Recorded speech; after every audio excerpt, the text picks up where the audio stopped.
Hi friends, ഇന്ന് വളരെ എളുപ്പത്തിലൊരു പുലാവ് ഉണ്ടാക്കാം. ഞങ്ങൾക്ക് ഇന്ന് ഉച്ചക്ക് പുലാവും ചിക്കൻ പെരട്ടുമാണ്. ചിക്കൻ പെരട്ടിൻ്റെ റെസിപ്പി അടുത്ത വീഡിയോയിൽ ഇടാം.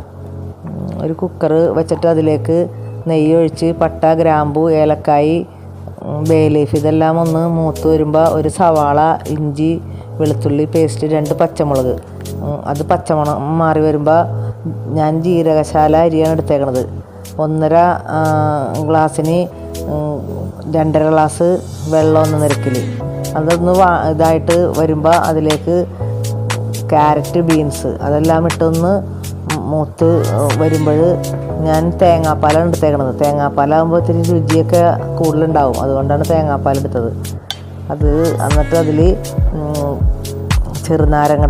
ഒരു ചെറുനാരങ്ങയുടെ നീര്, മഞ്ഞൾപ്പൊടി, ആവശ്യത്തിന് ഉപ്പ്, മല്ലിയില ഇതെല്ലാം ഇട്ടിട്ട് ഒരു 3 വിസിലേൽപ്പിക്കുക. പുലാവ് ഇത്തിരി കുഴഞ്ഞിരുന്നാലും കുഴപ്പമില്ല. അപ്പോൾ അത് കഴിഞ്ഞ് നമ്മൾ അത് തുറന്ന് നോക്കുമ്പോൾ നല്ല കറക്റ്റായിട്ടിരിക്കും ഇതൊക്കെ. അപ്പോൾ ഈ റെസിപ്പി എല്ലാവരും ഉണ്ടാക്കി നോക്കണം. എല്ലാവരും ലൈക്ക് ചെയ്യണം, സബ്സ്ക്രൈബ് ചെയ്യണം.